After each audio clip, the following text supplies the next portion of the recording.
Minus 69 hits, and your neighbors stop saying good morning and start thinking, how many calories is this guy worth? Food gone, heat gone, humanity also gone. Hanfang tried being nice, saved his crush, let her in, and got hit with the cleanest betrayal combo ever. Sweet talk, fake love. Then her boyfriend walks in and ends him for his supplies. Run 1, he got looted. Run 2, he wakes up before the freeze. Same people, same trap. But this time, bro comes back prepared and broken. He can multiply food like it's creative mode, and before the apocalypse even starts, he stacks everything else: fuel, heat, weapons, supplies. So while everyone else is outside freezing and fighting over scraps, Hanfang is inside. Endless food, stocked base, warm, safe, living like it's not even the apocalypse. Back to the early arc. Suddenly someone starts yelling our boy's name. Hanfang walks to the door, shivering, checks through the peephole, and it's Huana, his crush, barely able to stand in the cold. Man doesn't even hesitate, opens the door and pulls her inside. Next second she jumps him and kisses him. No warning, no buildup, straight attack. Hanfang is stunned, brain completely offline, because yeah, this is his crush. She keeps going, putting full effort into it, and he's just standing there like, what just happened? Then she confesses, says she always loved him, says after going through the apocalypse she realized he's someone who truly cares about people. And she doesn't stop there, grabs his hand, makes him feel her heartbeat, tells him she's ready to do anything with him. Straight emotional physical combo. Textbook setup. And our boy, yeah, he's falling for it. While he's busy imagining his life finally turning around, she presses even harder, literally rubbing her thigh between his legs, pushing him deeper into that trap. Now he's completely off balance emotionally. But even then he still tries to hold himself back, saying she means a lot to him, but this isn't the right situation for something like this. Bro tried, but Huan is not done. She tells him to close his eyes and just enjoy the moment. He listens, closes his eyes like an innocent kid about to receive happiness for the first time. And then, boom, first kiss turns into first death. Her boyfriend comes in and smashes his skull. No hesitation, no drama, just straight execution. Hanfang drops, blood everywhere, body twitching, and Huana, shocked, but not because she feels bad, just because she didn't expect it to be that brutal. Her boyfriend shuts that down immediately. No excuses. In this world, kindness is just loot waiting to be claimed. And that's exactly what they do. They celebrate finding his supplies. Meanwhile, Hanfang is lying there, drowning in his own blood, unable to move, watching the two of them enjoy the outcome. That's his final view. Betrayal fully delivered. So in that last moment, he makes it clear if he ever gets another chance, he's done being someone else's tool. No more nice guy, no more getting played. His consciousness fades. Darkness takes over. Then suddenly a warm light appears, pulling him in. For a second he thinks it's heaven, but nah, not that easy. His entire being gets torn apart in pain, like his soul is getting shredded piece by piece. Then he wakes up, in his bed, sweating, breathing, alive, and immediately confused, because a second ago he was dying. Now everything's normal. The world looks fine. No apocalypse. Sunlight feels warm. Real warm. The kind he thought he'd never feel again. He waits, checks again. Still normal. Then he looks at the calendar, June 28, and that's when it clicks. The apocalypse is supposed to start on July 15, meaning this isn't luck. This is regression. He's back, weeks before everything goes to hell. Same world, same timeline, but this time he knows exactly what's coming. Hanfang wakes up, and his face immediately shows that mix of shock, confusion, and what the hell just happened? Because yeah, bro just died, and now he's back like nothing happened. But something's clearly off this time. His hand, specifically, won't stop glowing red. Not hurting, not burning, just glowing like it paid the electricity bill. He tries to shake it off, wave it around. Nothing changes. The feeling is warm, almost comfortable, which somehow makes it even weirder. At first he thinks maybe his brain is still glitching from dying, but then out of nowhere he sneezes, and boom, the same hand switches from red to bright green. Now the confusion levels go up instantly, because this isn't just a visual change. The energy feels different, and worse, he can't control it. The glow suddenly expands, gets stronger, and he's just standing there panicking like, yo, chill, except it's not chilling. Then just as randomly as it grew, it starts shrinking back down. But unlike the red glow, this green one clearly behaves different, unstable, unpredictable. He drops down to sit, and that's when it hits him. His body feels drained, like someone just pulled the battery out of him. So yeah, green glow equals energy gone. That part is not fun. Frustrated, he waves his hand again, trying to figure it out, and suddenly it clicks in his head. This is exactly like those power fantasy stories he reads. Reborn MC, weird ability, probably broken as hell. At least that's what he hopes. So naturally, genius move, he grabs a knife to test it, and nothing happens. No reaction, no glow interaction, just him standing there looking dumb with a knife like it's gonna unlock DLC. And to make it worse, his stomach starts growling because of that energy drain earlier. So now he's not only confused, he's hungry too. He checks the fridge empty. Completely empty. Great. Bro came back from death just to starve faster. Situation's getting worse, so he needs anything edible before he passes out again. Then he spots a jar of roasted soybeans. Not fancy, not exciting, but food is food. He grabs one, pops it in his mouth, and instantly the thing explodes into a full bean plant. Just like that. No delay, no warning. And at the same time, the green glow disappears, and his exhaustion is gone. Full reset. Now he's staring at it like, okay, now we're talking. He grabs one of the sprouts, checks it properly, and realizes, yeah, this is his ability, not theory anymore. This is real. Food multiplication or growth or whatever this is, definitely broken if used right. He wants to study it more, obviously, but priorities first. He almost passed out once already, so step 1 is securing supplies before the apocalypse hits again. Straight to the supermarket. Next scene, he's moving through a busy crowd, normal people doing normal things, completely unaware that their world is about to freeze into hell. Meanwhile, Hanfang is walking through all of it with a brain full of calculations. 2 types of glowing hands. Red stable, green unstable with energy drain, and the key moment was when the green glow touched the soybean and turned it into something usable. That's the pattern, but he still doesn't fully get the mechanics, and that annoys him. While he's thinking, someone calls out to him, and of course it's her. Hyuna. Same face, same voice, same person who got him killed. Still looks beautiful. Seeing her again hits him, because this isn't just a crush anymore, this is the person who set him up and watched him die. Quick reminder, he chased this girl for 3 whole years, tried everything, played nice guy to the maximum, and deep down he already knew he was just backup material at best. Now add betrayal and murder on top of that. Yeah, anger spikes instantly, but he doesn't explode. He holds it in, because going crazy now would just ruin everything. He calms himself down, locks that rage away for later, because revenge is not something you rush like an idiot. Right now, survival first. Hyuna notices him spacing out, waves her hand trying to get his attention, acting all concerned like nothing ever happened. He snaps back, keeps it polite, even compliments her looks, smooth, controlled, nothing extra. She plays along, calls him a smooth talker, and immediately tries to pull him into going shopping together, thinking she still has him wrapped. But this time, nah, Hanfang just walks past her, no hesitation, no second thought, treats her like background NPC, and that hits her harder than anything, because she wasn't expecting rejection from the same guy who used to orbit around her. Reality check delivered, clean and silent. Hanfang already sees through Huan completely. No confusion this time. No maybe she's different. Nothing like that. He knows she's only being nice because she wants a walking wallet. And yeah, that script already got him killed once. He's not signing up for round 2. So he cuts it off mentally right there and moves on, because bigger things are coming. His target is the Waldemar Shopping Plaza, the richest supermarket in the area, the kind of place that had everything stacked to the ceiling. And in his previous life, the second the Arctic apocalypse started, this entire place got wiped clean in one night like a speedrun loot mission. Nobody even knows who did it. Just gone. So this time, he's not being late to the party. He's here early to take everything he can. Man's got a full survival list ready. Food, winter clothes, medicine, fuel, daily necessities. The whole I refuse to die again starter pack. Only problem? Bro is broke. Like actually broke. Big plan, 0 funds, classic situation. He's standing there thinking how to fix this when suddenly he gets a notification saying he's eligible for a 170,000 loan. And right there, his brain flips from survival mode to big brain mode. Because let's be honest, who's repaying loans when the world turns into a freezer? Exactly. Nobody. So he goes all in, downloads every loan app he can find, starts stacking money from everywhere like a man building his villain origin fund. No hesitation, just future me is not paying this back. Meanwhile, Hyuna is somewhere else throwing a silent tantrum because her backup option dared to walk past her like she doesn't exist. That hit her ego harder than the cold ever could. She's out here calling him a pathetic loser, complaining he doesn't even have a car, basically coping hard because things didn't go her way. And right on cue, a car pulls up and honks at her. She looks over and yeah, it's Hanfang, same guy she was just trash talking. Now sitting in a car like he upgraded his life in 10 minutes. Instant mood switch. He steps out, casually tells her he just bought the car, drops a line about his father making money overseas and sending him cash, and adds that he was busy taking his dad to the airport earlier. Clean, simple story. And it works. Her entire attitude flips immediately, because now in her head it's not rejection, it's oh he was just busy. She even apologizes for bothering him earlier, then switches into full performance mode. Teary eyes, soft voice, acting hurt, like she didn't just mentally roast him 5 minutes ago. Professional level acting, honestly. Hanfang watches all that and plays along perfectly. Calls her foolish, pulls her closer, tells her he wouldn't ignore someone as important as her. Exactly what she wants to hear. And just like that, she's hooked again, thinking she's back in control. She starts suggesting going out, movies, dinner, building that same trap again, and right in the middle of it, he just dips, straight up, says he's busy, got too much stuff to carry back, and walks off like the conversation didn't matter. Timing is perfect, just enough bait, then gone. Now she's confused again, looking at all the stuff he bought, wondering what he's doing, and he just shrugs it off, saying he bought it because he felt like it. Then he adds one more thing, tells her he got her a present. That's it. That one line is enough. She leaves happy, thinking she secured the deal, already imagining what she's getting. Meanwhile, Han Fang is walking away with the same kind of smile. Both of them think they're playing the other, but the difference is, only one of them knows the future, and he's not sharing that advantage with anyone. When the world collapses again, when everything freezes over and people start turning into animals for survival, he's going to be sitting safe, while the same people who used him before start begging. And this time, he's not the nice guy anymore. He already decided. Huana and the guy who killed him, both of them are on the list. Revenge isn't a maybe, it's scheduled, because in 2 weeks everything changes. Heavy snow is going to fall across the planet, temperature dropping to -20 at first, then sinking lower and lower over the next month until it hits -70. At that point, going outside isn't even an option anymore, it's suicide. The entire world gets buried in snow, and from that moment on, food isn't just important, it's everything. Han Fang brings everything back to his apartment, and packs it tight, clean, and covered like a pro hoarder who doesn't want to look like one, making sure nothing screams, this guy is stockpiling for the end of the world. And for the risky stuff, the heavy or suspicious supplies, he schedules night runs so nobody sees anything. Because yeah, survival is one thing, but not getting robbed before the apocalypse even starts is another. He already knows power supply is going to collapse when things go south, so he doesn't gamble on that either. He secures fuel, and not just a little, a full year's worth, because if the grid dies, his backup better not. Heating is the next problem, because once the cold hits, normal systems won't keep up. So he brings in a construction crew and has his place modified, reinforced, adjusted to survive what's coming, turning his apartment into something closer to a bunker than a home. And on top of that, he sets up a dedicated storage room, organized, hidden, easy access. By the time all of that is done, July 14th is already here, 1 day left before the world decides to freeze itself into hell. And with supplies checked off, the only thing left on his list is his ability, because even he knows stacking food alone won't carry him forever. Not in a world where everything is trying to kill you slowly with cold. So he sits down with the same soybeans he used before, the ones his power turned into actual food. And now it's time for a proper test. Problem is, he still doesn't fully understand what triggers the ability, so this is half experiment, half gamble. He eats, waits, checks himself, and after going through half the plate with 0 side effects, no weird reactions, nothing going wrong, he confirms it. This food is safe, meaning he can produce and consume it without killing himself, which is already huge. But the main question still stands, what actually activates that glowing hand? So he moves on to testing, opens the fridge, looks for anything else he can try, different vegetables,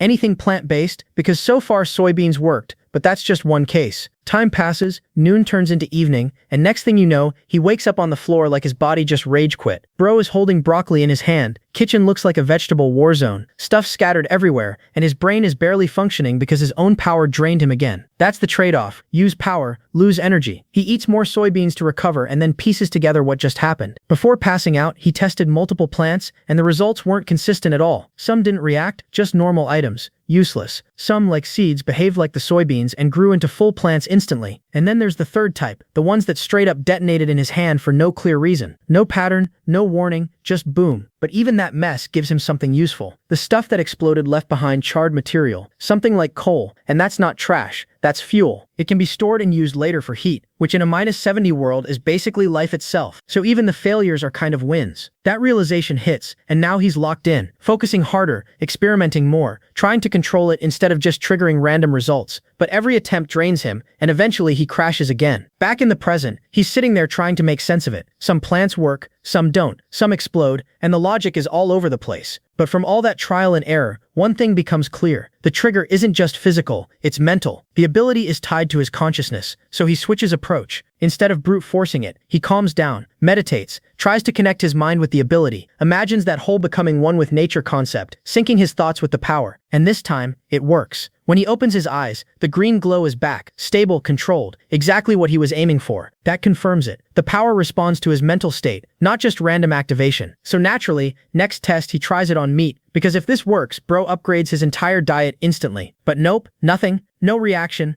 no glow effect, just dead meat staying dead meat. He tries focusing, pushing it, basically begging the ability to do something, and still nothing. That's when reality hits him again. If this doesn't change, he's stuck living off plants. Then he remembers something from earlier during meditation. 2 colors. Not just green, but red too. So far, he's only been using green, meaning there's still one part of his ability untouched. So this time, he closes his eyes trying to reach that second side of his ability. And this time, it actually responds. His hand lights up red. And the moment it touches the meat, the thing twists into a nasty spiky blob that barely even looks edible anymore. Immediate reaction, disgust. He tosses it away like it offended him personally. Then walks up again because yeah, ugly or not, this is still data. He pokes it, grabs it again, checks carefully, trying to understand what just happened. At first glance, it looks cooked, which makes him think maybe the red glow is just heat. But the more he looks, the more that idea falls apart. This isn't cooking, it's the opposite. The structure is breaking down, like the meat is going backwards into decay, and just like that, it clicks. Green speeds things up, pushes growth forward. Red drags things backward, breaks them down into disintegration. Now that's a combo worth testing. So he doesn't waste time, he brings both hands together with the meat, green and red at the same time, and boom, a yellow flash hits. When it settles, the meat is no longer that small piece, it's a bigger fresh slab, bigger than before, clean, usable, but something's missing. The soybeans he had in his hand are gone, which means they didn't disappear, they merged, combined into the result. That's the trade. He checks the meat again, and yeah, it looks fresh, better than before, like it just came out of nowhere brand new. Now he's actually impressed. This isn't just survival anymore. This is control over resources. He tries again, aiming to repeat it cleanly, but this time it fails. Completely. Everything turns black. Result ruined. No control, no output. He slams his hands on the floor out of frustration. Because yeah, one success doesn't mean mastery. But he stops himself from spiraling. There's time. He's already learned a lot in one day. Green grows, red breaks, yellow combines. That's more than enough progress for now. He just needs control. If he masters this, he's not just surviving, he's dominating. Then reality taps him again. Food is great, but food doesn't stop people. And in an apocalypse, people are worse than the cold. So now he needs a weapon. Simple thought, but right as he's about to act on it, he notices it. The snowfall has already started. Same as last time. Heavy snow. Wrong season. July turning into winter overnight. That's the signal. The apocalypse has officially begun. But he doesn't stop. He knows once it hits -45, moving outside becomes a death sentence. So if he's getting a weapon, it has to be now. Problem is, guns are illegal, so it's not like he can just walk into a store and pick one up. While he's thinking, he notices a loudmouth nearby, some broccoli-haired clown yelling about how he's the younger brother of some big shot, using that typical "I've got connections" nonsense to win an argument. Han Fang recognizes him instantly. Same neighborhood, same annoying behavior. People even gave him a nickname, Homeless Joe, a guy who pretends to be important, always talking about deals and projects, acting busy while doing absolutely nothing. The kind of guy who flexes imaginary success, useless most of the time, but maybe useful now. Han Fang approaches him, acts like they go way back, introduces himself as Xiao Han, plays into the guy's ego perfectly, and of course, Homeless Joe falls for it instantly, apologizing for not remembering because he's been so busy. Busy doing what? Nobody knows, not even him, but that's not the point. Han Fang pulls him aside, lowers his voice, and explains that he needs a gun. That hits Joe like a brick. Suddenly the act drops a bit. He's shocked, asking why the hell anyone would need that. He even tries to back off, warning that guns aren't a joke, they're illegal, and even with connections, it's risky business. For once, the clown is thinking straight. Han Fang doesn't hesitate. He makes up a story on the spot, says it's self-defense, says he got into a fight with some guy who disrespected him, spat in his face, so he beat him up in public and humiliated him. Now he's worried about retaliation. Clean, believable enough, nothing too complicated. He just needs Joe to think there's a reason, something worth the risk, and he leaves it there, letting the story sit, waiting to see if this fake big shot actually has the connections he keeps bragging about. So Han Fang finishes his little revenge-flavored backstory, explaining how the guy he beat came back with his whole squad the next day and absolutely folded him, turning him into a punching bag from head to toe. And yeah, after getting clowned like that, wanting a weapon suddenly makes perfect sense. Homeless Joe, instead of focusing on the actual point, locks onto the spitting part like it's a national crime, and starts acting morally outraged, saying that kind of disrespect deserves punishment, completely missing the bigger picture. But whatever, at least he's on board. The guy throws an arm around Han Fang like he's some big brother savior and promises to handle everything, saying he'll call his big brother and fix the situation. For once, his fake confidence actually lines up with what Han Fang needs. So no complaints here. Joe suggests they take a ride, casually mentioning his own luxury car is in servicing. Classic excuse, and Han Fang just goes along with it and shows him the car he brought. The moment they get in, Joe's eyes widen, price check mode instantly activated, and when Han Fang drops the number 700,000, this clown immediately starts acting like he just unlocked a new social status. While they're driving, Joe is already taking photos like he owns the thing, posting it with captions like it's his ride. Zero shame, full delusion. Meanwhile, they pull up to his so-called connections, where his big brother's group is just chilling around a fire, talking about how messed up the weather is. Han Fang stops the car. Joe hops out acting like he just pulled up in his own imported beast, and the other guys actually believe it for a second, asking if that SUV is his. And this man really doubles down and says yeah, bought it with his own money, right in front of the actual owner. Bold isn't even the word anymore. Then comes the main event. Joe drags Han Fang inside to meet the boss. And yeah, the guy looks exactly like you'd expect. Tattoos everywhere, face saying don't waste my time. First reaction, he's already annoyed seeing Joe, basically telling him to get lost. But Joe pushes forward anyway and throws Han Fang under the spotlight, saying his friend wants to buy a gun. Now the boss actually pays attention, gives Han Fang that stare like he's sizing him up, and Han Fang is just standing there thinking yeah, this could go wrong real fast. The boss isn't impressed, more annoyed that they came all this way for something as basic as a handgun, but still, he tells one of his guys to bring one. They toss it over, price set at 6,000, simple deal. But Han Fang didn't come here for a toy. He looks at it and basically says, nah, this isn't it, asking for something bigger, something with a scope. Straight up asks for a sniper rifle, like he's browsing an online store. The room goes quiet for a second because yeah, that's not a casual request. The boss immediately checks him, reminding him he's not here to shop around like this is some mall, and that he's in no position to make demands. And right when things are about to turn messy, Homeless Joe jumps in again with another one of his ridiculous stories, this time talking about how Han Fang's wife cheated on him 3 times, turning the whole thing into some emotional drama. The boss actually eats it up, gets fired up on Han Fang's behalf, like he just watched a tragic movie, and somehow that nonsense flips the mood. In the end, the boss agrees, says he'll arrange the sniper, but it'll take a few days, and tells his guy Chang to also prepare a semi-auto. On top of that, he tosses in the handgun for free, calling it a gift. That actually catches Han Fang off guard because yeah, he didn't expect charity from a guy like this. He plays it right, shows gratitude, and then casually drops something valuable in return. He mentions that he's got connections with the government and warns them that the weather is only going to get worse, that supplies will run out soon, so they should stock up while they still can. This time he's not joking, his tone is serious and it lands. The boss actually listens and accepts the advice, and just like that, the deal wraps up clean. On the way back, Homeless Joe is hyping himself up like he just negotiated a $1 million deal, talking about how he handled everything perfectly and how lucky it was that his brother was in a good mood today. Meanwhile, Han Fang just goes along with it, even offering to buy him cigarettes, because honestly, for once, this walking cap actually delivered something useful. Homeless Joe starts off acting like some generous saint, nodding along like, yeah bro, I got you. But the moment Han Fang mentions a reward, this man's morals immediately evaporate, and he casually asks for 8 cartons of cigarettes like he's negotiating a business merger instead of helping a guy with a broken leg. Priorities completely cooked. While Joe is busy calculating how many packs he can flex later, Han Fang is already mentally checking off his apocalypse list. Food, fuel, weapons, base, everything lined up. Only thing left is mastering his ability and fixing the food situation. Then it's smooth sailing, or at least that's what he thought, because karma clearly said not today. Mid-walk, bro suddenly slips right in front of Joe and hits the ground hard, and this isn't some light fall either. His leg is instantly done, pain shooting through him while he's just sitting there trying to process how his perfectly planned life just got sabotaged by gravity. He hands over the car keys, telling Joe to drive them to the hospital. Simple solution, except this genius quietly admits he doesn't even have a license. Of course he doesn't. So now instead of a smooth ride, it turns into a tragic buddy scene where Joe tries to support him like a broken shopping cart, and Han Fang immediately rejects that suffering and calls a taxi because he'd rather pay than experience whatever this is. Cut to the hospital, chaos everywhere, snow getting worse outside,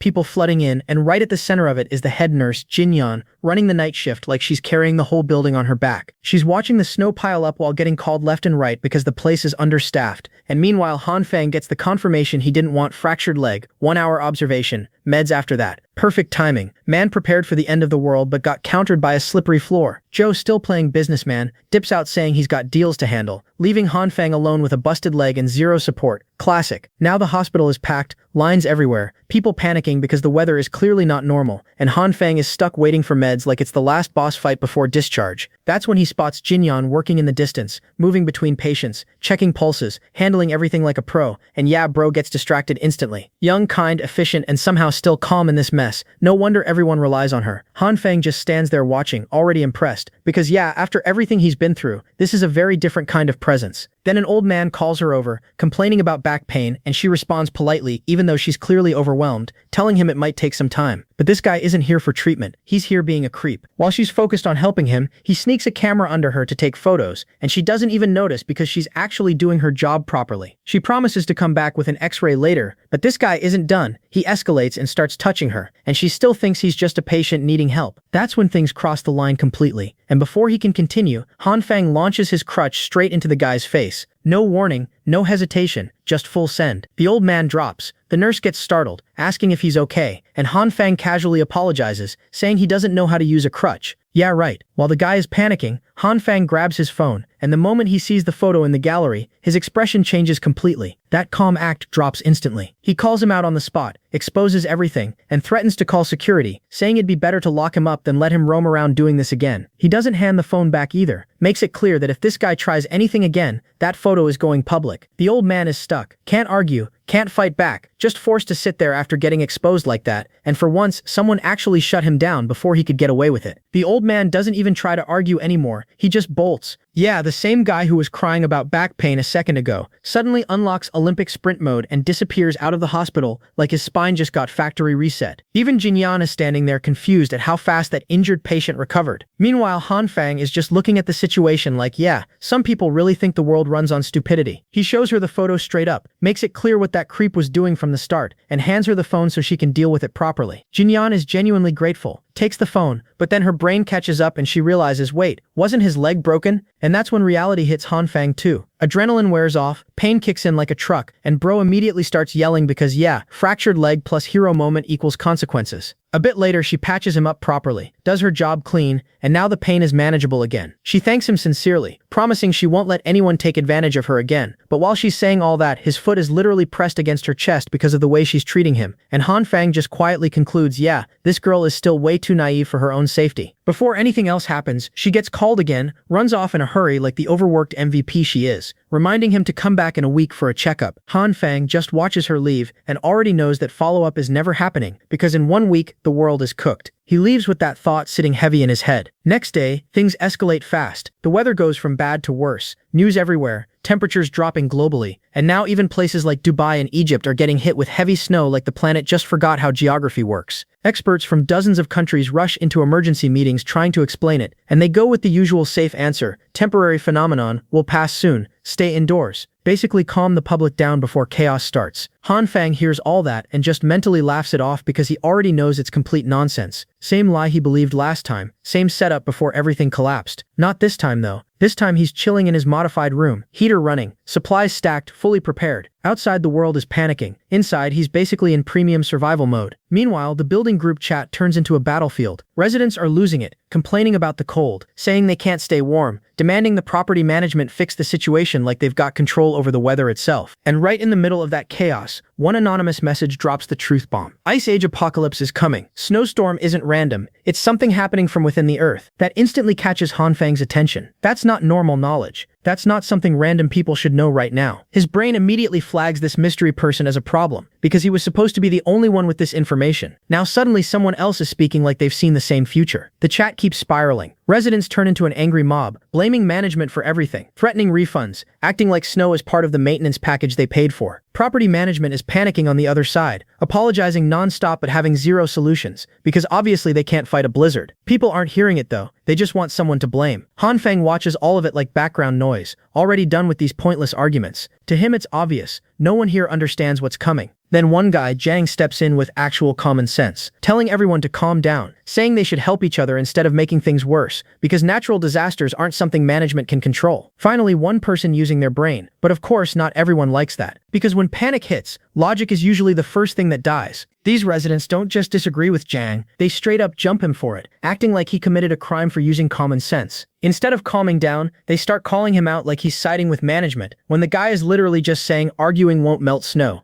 Jang keeps trying to explain he's not taking sides, he's just being realistic, but logic and panic don't mix, and this crowd clearly chose panic. Their only goal is simple, clear the snow so they can go shopping, because starving isn't part of their life plan. Jang still tries one last time, pointing out that even if they clear the entrance, the roads outside won't magically be usable, so walking might be the only option, since clearing paths is way easier than clearing entire roads. Basically, the only guy thinking ahead gets treated like a villain. Hanfang watches all this and instantly recognizes the wise speaker vibe. And yeah, his expression says it all. This isn't their first time crossing paths, and it clearly didn't end well. Then another guy jumps into the chat. No speeches, no philosophy, just straight facts. If you want food, get outside and start clearing it yourself, because talking isn't going to fix anything. Drops the message and logs off like a boss. That blunt attitude actually works better than logic, because now people start moving. Another guy volunteers, and slowly more residents join in, even the ones who clearly don't look built for snow labor. Survival finally beats ego. And of course Hihuna shows up. Hanfang sees her name and already knows something's off, because her suddenly volunteering isn't charity, it's strategy. And yeah, exactly that. She steps in looking helpful, but it's just bait. The moment guys see her out there, they start stepping up, doing the heavy work, while she conveniently participates from a safe distance. Classic move, maximum benefit, minimum effort. Hanfang logs off with that exact expression of yeah, she's still the same, because nothing about her has changed. Then she messages him, not because she cares, because she knows the old version of him would have folded instantly. She asks for food supplies, throwing in a seductive picture to push her luck, trying to play the same game again. Hanfang sees it, rates the effort mentally, but that's about it.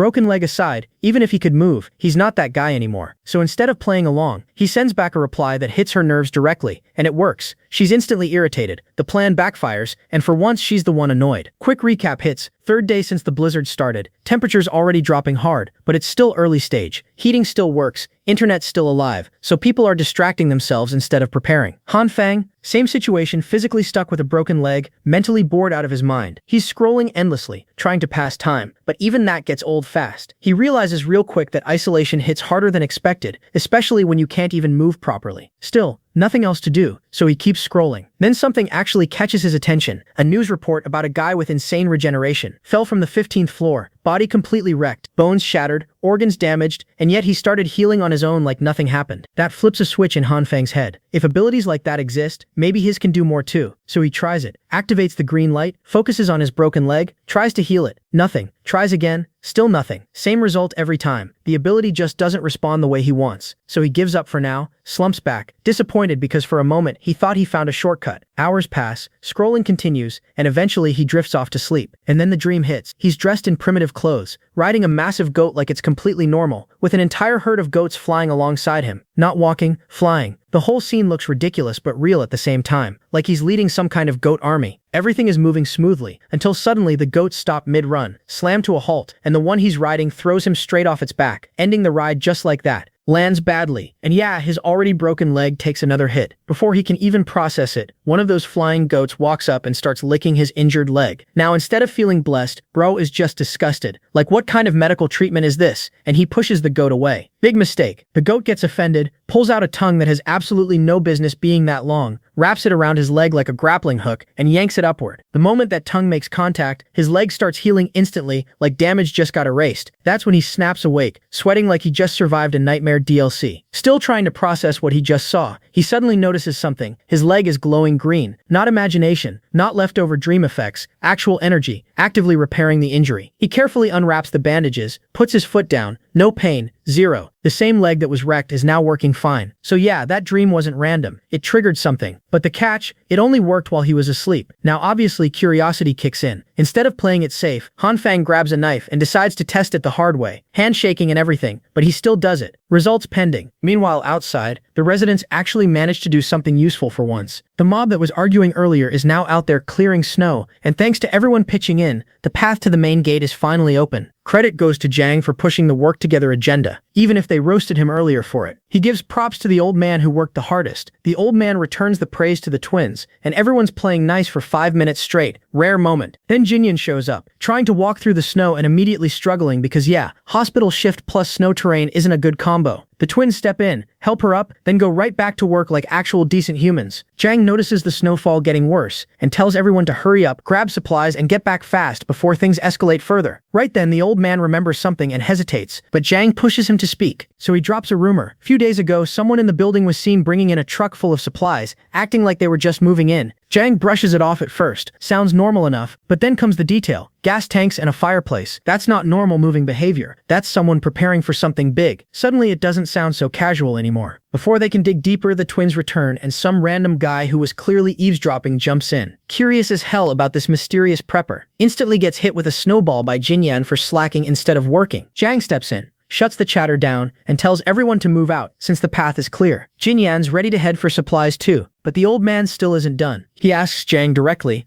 what if that guy already knew the blizzard was coming? Jang pauses, then plays it safe, says the storm will pass soon, no need to panic, and even if it doesn't, having someone stocked up nearby might actually help everyone survive. Smart answer, avoids panic, keeps things neutral. The group moves toward the store, but the storm starts hitting harder, forcing everyone to speed up. And while all that is happening outside, Han Fang is inside his apartment, still passed out from earlier, completely unaware of the neighborhood turning into a survival squad. Then knock knock. He wakes up, hears a familiar voice, opens the door, and it's homeless Joe, holding the goods. Delivery successful. The boss kept his word. Joe explains that Brother Lee handled it, since he already stocked up and doesn't need to run around like everyone else now. Basically, man secured his future early, and now he's chillin'. Han Fang is actually grateful because coming out in this weather isn't exactly easy. But Joe didn't just bring weapons. He brought news. Apparently, rumors are spreading about something crazy. A supermarket in the Eastern District got completely wiped out overnight. Not looted halfway, completely empty. When the gang cleared the snow and checked it, nothing was left, not even scraps. Han Fang hears that and pauses. That's not normal. Clearing an entire supermarket in one night? That's not desperation, that's something else. Something calculated. And if it really happened the way Joe says, then someone out there is moving way ahead of everyone else. Maybe even ahead of him. Now this is where things start getting real for Han Fang, because that supermarket incident doesn't sit right with him at all. Bro realizes something is off compared to his previous life. This isn't just Apocalypse 2.0 anymore. Something extra is cooking in the background. And the worst part? He's not the only one with broken game mechanics anymore. For a second, he's deep in thought. Then Brother Lee cuts in, gives him a simple warning. Dress warm, don't be careless, and dips out. Straightforward guy, delivers goods, drops advice, leaves. Door closes, silence hits, and now Han Fang finally gets to think properly. He runs through everything again, trying to make sense of that overnight supermarket wipe. Only conclusion he lands on? Someone with cheat code level ability. The kind you see in novels. Inventory space nonsense. Infinite storage. Pick everything up and vanish type. And once that thought clicks, the answer is obvious. If he has powers, someone else definitely can too. That realization hits different. Now it's not just survival, it's competition. No more wasting time. He immediately switches into testing mode, opens up his diary like a proper tryhard, and starts breaking down everything he knows about his abilities so far. Green light, red light, plant reaction, meat reaction, growth, duplication, heating, all noted, but the main issue? This ability is inconsistent as hell. It works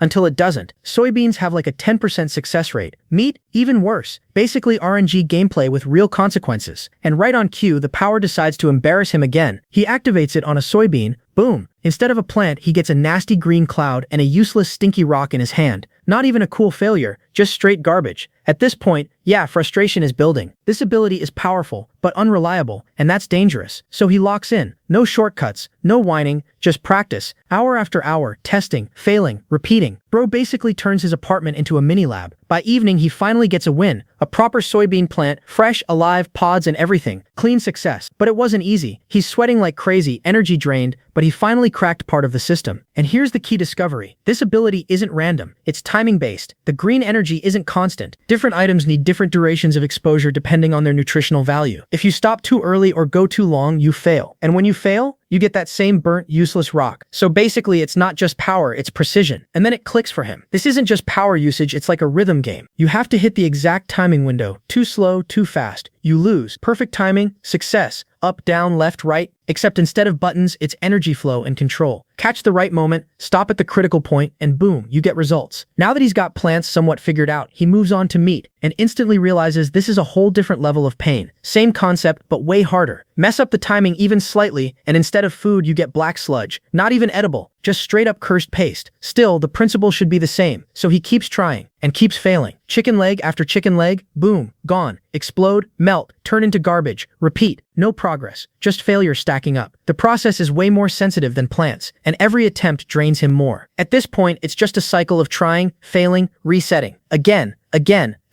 and eventually, yeah, his patience snaps. Han Fang is completely fed up, straight up yelling at his own ability like it personally betrayed him. Because this thing isn't just hard, it's disrespectfully hard. But quitting? Not happening. Outside, the snow keeps getting worse. Temperature dropping like the world is trying to uninstall itself. And inside, this guy is still grinding like it's a ranked match he refuses to lose. The kitchen is already a disaster zone. Failed attempts everywhere, but he keeps going. One last chicken leg left. Last attempt energy. Now he's fully locked in. Red, green, timing, control, up, down, left, right. Like he's sweating over a rhythm game where one mistake sends you back to level 1. Every move matters, every second matters, and if he messes up, it's restart again. Tension hits peak, hands steady, brain focused, and finally success. The chicken leg doesn't explode, doesn't turn into cursed sludge, it grows. Huge. Clean result. Han Fang just lets out that exhausted yeah, worth it type energy and drops to the floor, completely drained but satisfied. After all that suffering, he finally cracked meat synthesis. That's not just progress, that's survival secured on another level. Meanwhile, outside, the world keeps spiraling. News reports roll in saying it's already the third day of this snow disaster, July 17th, and the entire country is getting hit the same way. They start throwing big words around. Once in thousands of years disaster, emergency measures, authorities doing their best. Same script, different day. Han Fang wakes up to it like background noise, because he's heard all this before. before. Promises about fixing electricity, restoring transport, humanitarian aid coming soon. Basically just wait a little longer, propaganda. Then his phone starts blowing up, notifications stacking up like spam. Group chat is active again, and yeah, curiosity wins. He opens it, chaos. Everyone arguing about the news, half of them still trusting the government, the other half already preparing for worst-case survival mode. And then one voice cuts through the noise. Old Uncle Lou. This guy isn't buying anything. Straight up calls out the lies. Says if things were under control, help would already be there. Instead, he drops something heavy. Rumors about the government gathering tanks, armored vehicles, heavy weapons in the capital. Not for rescue, for war. That word hits the chat like a bomb. Silence for a second, then panic explodes. People asking if it's true, if they're basically doomed if war is coming on top of everything else. Hanfang just watches, interested, because yeah, this lines up with fragments of what he remembers. This isn't just a natural disaster anymore. Then Zhang steps in again, trying to stabilize the situation. He says if there's even a chance this is real, they need to act now, not panic. Some residents are already running out of supplies, and with government help uncertain, they need to rely on themselves. His plan? Organize, help each other, share resources. To prove he's serious, he puts half his own supplies on the table. Not talk action, people start reacting. Some agree immediately, others hesitate, but momentum builds. One guy supports the idea and even drags Hyewon into it, probably trying to look good or get her attention. But Hyewon flips instantly, switches to her weak innocent mode, saying she doesn't have extra supplies, acting all helpless. And right on cue, her fan club jumps in to defend her like she's the victim. Same pattern, different day. That little drama almost derails the whole plan. But eventually, people start contributing anyway. Food, clothes, medicine, stuff starts piling in. Zhang thanks everyone, keeps it moving, and realizes they need structure, not chaos. Too many people, too many resources, so he suggests assigning certain residents to manage everything properly. So just like last time, Zhang smoothly puts himself at the top of this so-called emergency committee, acting like the savior of the building while setting up the perfect system to control who eats and who starves. Hanfang reads that announcement and immediately smirks, because yeah, he's seen this movie before. Same script, same fake hero energy, same ending, people getting robbed politely in the name of distribution. Fast forward, July 19th, 5th day of the apocalypse, and now the temperature has dropped to a clean -40. Not cold, disrespectfully cold. This is the day central heating finally gives up and dies, and suddenly everyone realizes they were living life on easy mode till yesterday. Now it's survival DLC. People start panicking, trying anything. Tiny fires, random setups, just to not freeze inside their own homes. And yeah, just like before, it's only getting worse from here. Meanwhile, Hanfang, living like a final boss. Failed experiments turned into charcoal fuel, fireplace running perfectly, table stacked with cola and strawberry cake like it's a normal evening. And this guy is chilling playing single-player games while the outside world is getting deleted. Priorities? Perfectly aligned. Of course, peace doesn't last. Phone rings. Some block leader on the other end, talking about we're clearing the roads in 20 minutes, need manpower in the basement. Bro really thinks this is a snow day, not an extinction event. Hanfang almost roasts him on the spot but holds back. No point making enemies yet. Low profile matters more than ego right now. So he sighs, gets up, and heads down. First look at the entrance and yeah, reality check hits everyone at once. The snow didn't just pile up, it sealed them in. Everything they cleared before, gone. Completely erased, like it never existed. Volunteers are already pissed, but still stubborn enough to try opening the door. They call Hanfang over. Everyone stacks up, pushes together, and the moment that door cracks open, the storm doesn't knock, it invades. Snow floods in like it owns the place, wind slicing through them, visibility gone, breathing feels illegal. Step outside and you're basically signing your own death certificate. Hanfang instantly regrets leaving his couch. This isn't go outside and help, this is go outside and disappear. Even the others finally get it. No hero complex survives that kind of cold. And right on cue, the king of bad decisions shows up. Brother Lee, aka Homeless Joe. Man walks in like he's about to solo the blizzard, starts calling everyone cowards, talking big like the storm is just a minor inconvenience. Meanwhile, everyone else is shivering, trying to explain basic survival logic to this guy. But nah, logic isn't invited today. He finishes his cigarette like it's his power-up, then charges straight into the snow like some low-budget anime protagonist, starts punching the snow, yelling, acting like he's unlocking some hidden ability. For a moment, dude actually digs a human-sized hole, and then silence. Next thing you hear, muffled cries for help from under the snow. Yeah, reality hit him harder than the storm did. They drag him out, face purple, body half frozen, looking like the boss fight ended before phase 1 even started. That's when everyone finally accepts it. This isn't something you brute force. Door gets shut immediately. No more hero plans. Hanfang walks over, checks on Brother Lee, not because he respects him, but because dead idiots bring trouble. Then he tells everyone to move to the basement car park, find whoever's in charge, and figure things out there. No point standing at the gate arguing with a blizzard that doesn't care. They head down, and compared compared to outside, the underground parking actually feels like a luxury zone. Not warm, but at least it's survivable. Above ground is hell. Down here, just the waiting room before things get worse. Down in the basement, Mr. Jang is already in his natural habitat, center of the crowd, calm face, soft voice,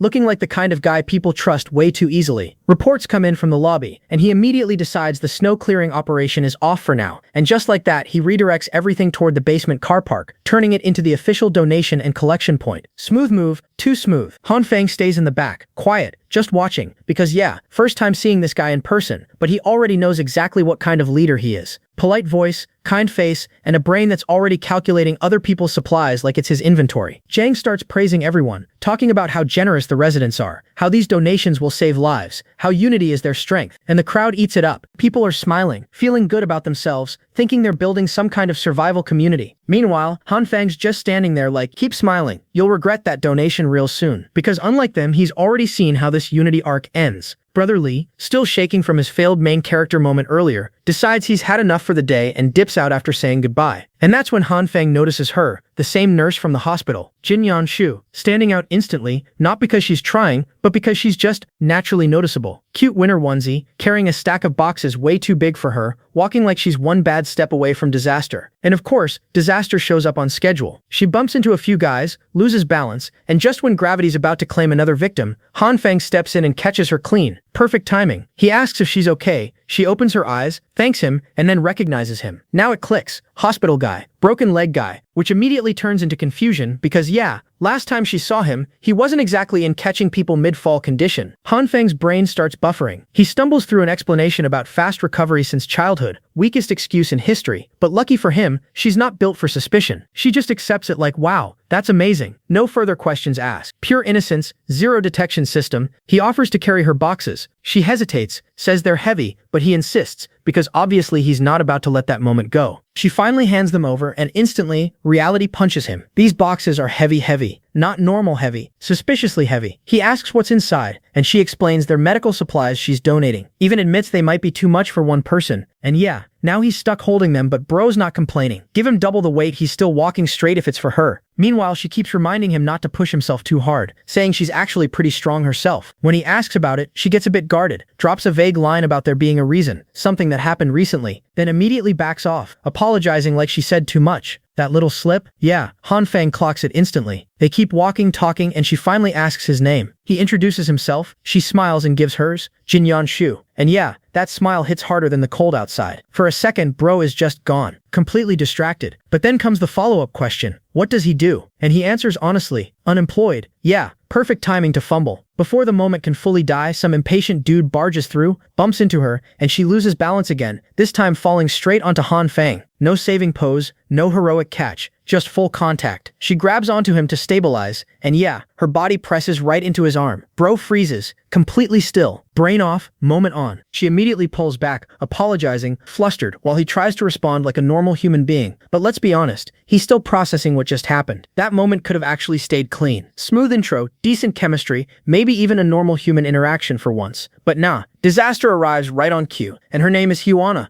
Looking half dead from hunger and cold, she drags herself in like a walking red flag with frostbite, and the first thing she does, latch onto Han Feng like she found her personal food supply again, straight up pressing herself against his arm, asking who the pink-haired girl is, like she just caught him cheating in a relationship that never existed. Ji-hyun instantly senses the awkward energy spike and nopes out of the situation. She grabs the boxes back, says she just needs to log the supplies, and dips toward the donation area. And just like that, Han Feng watches a perfectly decent interaction walk away, while this parasite clings onto him again. He asks what she's even doing here, and she spins it instantly. Came for supplies, was worried about him, noticed he's been quiet. Bro scratches his head, plays along, says he was about to message her. She calls him out immediately, saying he looked pretty busy chatting with someone else. Then comes the real goal. Asks if he has extra food, says she's almost out. Classic, straight to business. And here's where Han Feng doesn't get mad. He smiles, because now he's the one playing. He tells her he doesn't have much either, but he could share, just not with people who ignore his messages. Then he steps closer, grabs her waist, and casually asks if she's willing to come stay with him for a few days. Smooth delivery but with a trap built in. That caught her off guard. For a second, she actually loses her composure, then immediately resets, pushes him away and switches back to her acting mode. Soft smile, controlled voice, says if he wants to talk, they can just do it online. Clean rejection, wrapped nicely. Han Fang doesn't push it, turns around like he's done, starts walking off. That's when desperation kicks in. She grabs him, stops him, starts talking about how he's changed, how she's always been serious, how she doesn't want people thinking she's using him for money, so she just needs time, full performance, puppy eyes included. And yeah, if this was his first life, he folds instantly. But this time, he's just watching the act, because he's already died once to this same script. Now he's not here to believe it, he's here to expose it. He thinks it through fast. No need to go hunting for her boyfriend. Last time she brought the guy to him herself, so this time he'll just let history repeat, but with better preparation. Back then, it was a steel bat. Now, he's got something way more convincing waiting, so instead of blowing things up, he backs off, laughs it off, says he was just joking. Now she's the one feeling awkward, thinking she overacted for nothing. He tells her he'll wait for her message and bring food tomorrow. Clean exit, both of them smiling, both of them lying. She walks away with that same ugly smirk creeping back onto her face, thinking she's still in control. What she doesn't realize, this time, she's the one getting played. And Han Fang, he enjoys it, quietly. 2 days pass, no message from him. Instead, her phone turns into a complaint factory. Angry texts, frustration,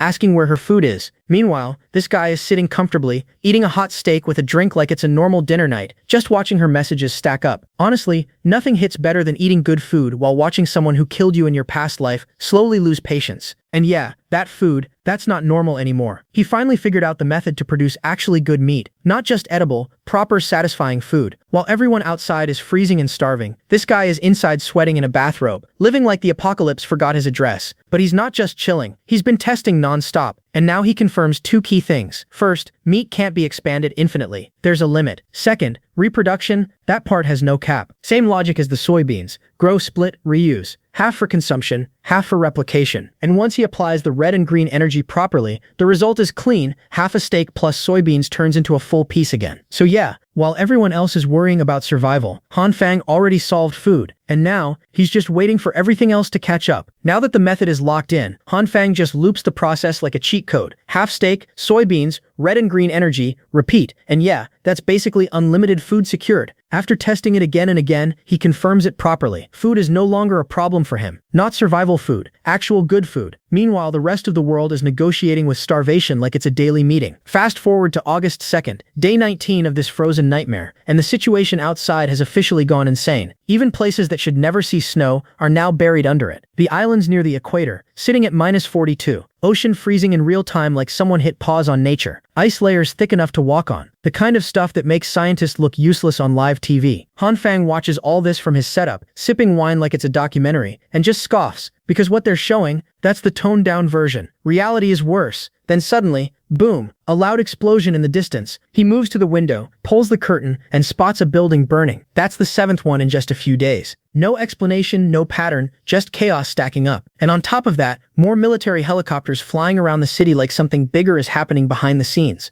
Nobody knows what's going on, and that's exactly what makes it worse. Down in the basement, things aren't any better. The survivors have basically turned it into a marketplace for desperation. People trading whatever they can, arguing, exploiting each other, and right in the middle of it, Mr. Jang is still playing his role. Calm voice, kind face, handing out resources like a saint, while controlling everything behind the curtain. Today, Han Fang decides to step into that mess himself, not because he wants to help, yeah, not happening, but because he needs information. The moment he leaves his room, the cold hits him instantly, like a reminder that outside his little fortress, the world is still trying to kill him. He already regrets coming down, but he pushes through because something important is coming. He remembers it clearly, a rebellion that started from this exact place. So he observes, quietly. Lines are long, way too long. That tells him everything. People are running out of supplies fast. And at the front, one guy is already losing it, complaining about how he donated multiple boxes but is now getting scraps in return. Just a canned item and a sausage. That's it. Jang responds smoothly. Of course, equal distribution, fairness, unity, all the right words. The guy demands his stuff back, but that's not happening. Jang sifts the angle immediately, talks about the bigger picture, promises future compensation, money later when things stabilize. But yeah, money later means nothing when you're starving now. And just like that, the crowd flips. Instead of supporting the guy, they start attacking him, calling him shameless, telling him to move along, acting like he's the problem for wanting more food for his family. Mob mentality kicks in hard, all under the influence of that committee. Han Fang just watches, because he already knows both sides are playing dirty. The committee won't return anything, and the crowd is hiding behind fake morality. Everyone's acting righteous until hunger gets personal. And then, the legend returns. Brother Lee. Except this version, completely nerfed. The guy who was punching snow like a maniac earlier, now looks like he lost a fight with reality itself. Thin, shaky, face-strained, barely holding it together. Han Fang sees him, and yeah, it's obvious, this man is not okay. Lee tries to act normal, says he's fine, just cold. But even he can't keep that act for long. Finally admits it, he's struggling. No food left, just drinking water to suppress hunger. Brother Lee finally admits the truth. Back when everyone was playing charity hero, he dumped most of his supplies into that committee thinking the storm would end soon. Now the storm didn't end, his food did. And those tiny rations they hand out, yeah, not even enough to keep a grown man standing. Classic case of generosity speedrunning into starvation. Han Fang listens, already seeing the opportunity. He pulls Lee closer and quietly offers a deal. Small job, simple task, and in return, 4 packs of instant noodles and 2 sausages. That's it. In this world, that's not a snack, that's a contract. Brother Lee pulls back like he just heard heaven calling his name. This man almost cries. He thinks Han Fang is just being a good little bro trying to help him survive. Meanwhile, Han Fang is calculating like a businessman. Cheap investment, long-term benefit. Lee grabs him, promises loyalty like he just signed a lifetime agreement, and says he'll handle whatever job it is. Food later, job first. But hunger hits harder than loyalty, so he heads straight to line up for rations. Han Fang watches him go, satisfied. For the price of some noodles, he just hired himself a full-time information collector. No more freezing trips downstairs for intel. Efficient. Slight guilt? Maybe. Enough to change his plan? Not even close. Everything's smooth, until fate decides to throw hands.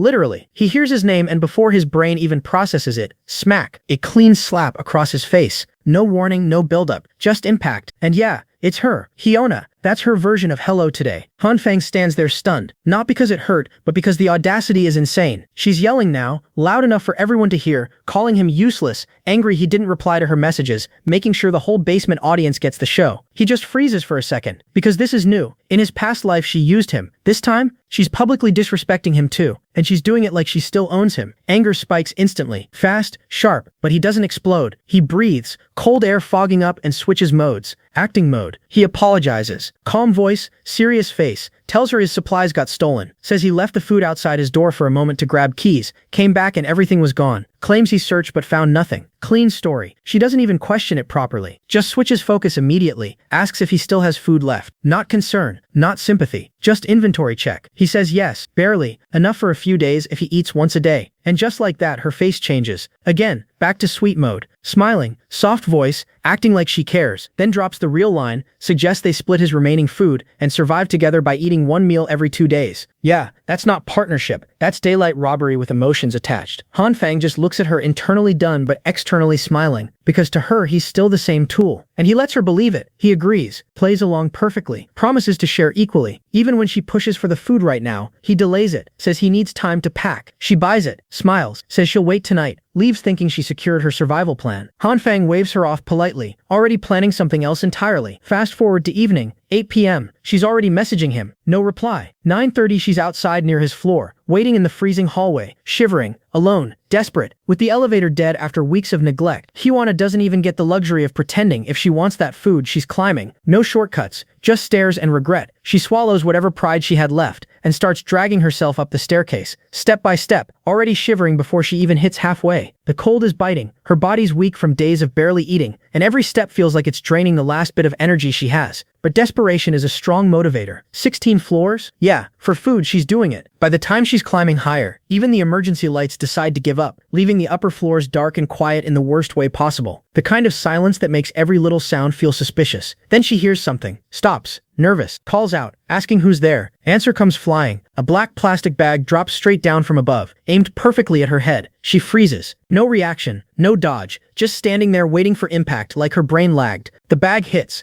loud and right on cue the lights flicker back on. White dust bursts everywhere, filling the stairwell. She's covered, head to toe in flour, and right in front of her, Han Fang, casual as ever. He claims he just woke up, rushed down after seeing her messages, and when the lights went out, he accidentally dropped the flour bag. Total accident. Absolutely believable. Completely fake. She's standing there, covered in flour, cold, disgusted, barely holding her expression together as that sweet mask starts cracking for a second. Meanwhile, Han Fang is internally enjoying every second of it. This wasn't an accident. This was scheduled, and he's not done. He lifts another plastic bag and tells her he packed up his remaining food for her. She checks inside, and yeah, it's trash. Moldy food, rotten meat, stuff that looks like it should have been thrown away days ago. Straight garbage. Han Fang scratches his head, acting clueless, saying he worked hard to keep these leftovers. Then flips it instantly, acts offended, tells her to give it back if she doesn't want it. Now she's stuck, because starving hits harder than pride ever will. She grabs the bag back fast, says she wants it. Han Fang just looks at her, really looks this time. The same girl he used to chase, the one he thought was untouchable, standing here covered in flour, digging through rotten food like it's treasure. She doesn't even pretend anymore. Starts rummaging through the bag right there, looking for anything edible. Even grabs the leftover flour like she just hit jackpot. Same flour she got blasted with a minute ago. No thanks, no goodbye, just turns and leaves. Han Fang doesn't care. That garbage bag, that's not kindness, that's payback. And if it messes up her stomach for a few days, even better. Showering in this cold? Not happening. She's walking around like that for a while. He heads back, satisfied, but then something feels off. Subtle. Movement. Behind him. He doesn't react immediately. Just keeps walking like nothing's wrong. Reaches his door, and then perfect timing, he turns the tables. Slips behind the door, waits, and the moment the shadow follows, he grabs them hard and slams them down. Straight aggression, ready to throw a punch, then stops, because it's not who he expected. It's a girl. Messy hair, half-asleep expression, thick glasses, just staring at him like her brain hasn't even loaded the situation yet. No panic, no scream, just blank. Han Fang pauses, confused now. A stalker, sure, but not the kind he imagined. She doesn't say anything, doesn't react, just looks at him. Now he's curious, because someone following him at this hour isn't random, and silence like that, that's not normal either. So yeah, if she won't talk, he's going to make her. Han Fang tries the direct route first, threatens her, tells her he'll strip her coat off right there in the freezing cold if she keeps playing mute. Harsh but effective, not even close. The girl doesn't flinch, doesn't panic, doesn't even blink differently. At that point, he's done entertaining it. No reaction. Waste of time. So he lets her go with a warning, basically telling her next time she won't get this kind of mercy if she keeps spying on him. Simple. End of interaction. Or at least, that's what he thinks. He turns to leave, and suddenly feels a tug on his sleeve. Yeah, she's not done. He looks back, confused now. This girl hasn't said a single word, but she's grabbing him like she's got unfinished business. Still silent, still staring. Han Fang tells her to stop that creepy staring and either speak or leave, but again, nothing. No defense. Instead, she just points somewhere and starts pulling him along. Now even he gets it. She's trying to show him something, so he follows. They reach her room, and the moment he steps inside, the difference hits instantly. Warm, bright, comfortable, completely disconnected from the frozen hell outside. Han Fang pauses for a second, genuinely caught off guard. Then he looks around. Boxes, everywhere, stacked supplies filling the space. Sure, some are empty and there's trash scattered around, but that's not the point. The point is, she has this much left, weeks into the apocalypse. That's not luck, that's preparation. And now Han Fang's thinking the same thing. This quiet, expressionless girl, she might not be as random as she looks. Han Fang directly asked her if she somehow knew beforehand that the ice apocalypse was coming. Surprisingly, the girl finally decided to speak. She explained that she had personally done calculations and research which predicted a future ice age. Turns out she was the same strange person who kept posting warnings in the community chat before the disaster started. Han Fang obviously had no clue what she was talking about. To this man, knowing the future usually meant cheat abilities and regression powers, not somebody solving equations in their bedroom like a sleep-deprived scientist. Still, he knew she definitely didn't bring him here just to explain climate calculations. And he was right. The girl showed him multiple screens filled with CCTV footage. Every monitor in the room was focused on Han Fang. One clip showed him carrying stacks of supplies into the elevator while casually digging for treasure in his nose. Another showed workers delivering piles of gas cans into his apartment. Another had Brother Lee bringing over the gun case. Turns out the girl had been spying on him for a long time. Every monitor in the room was filled with footage of Han Fang carrying supplies,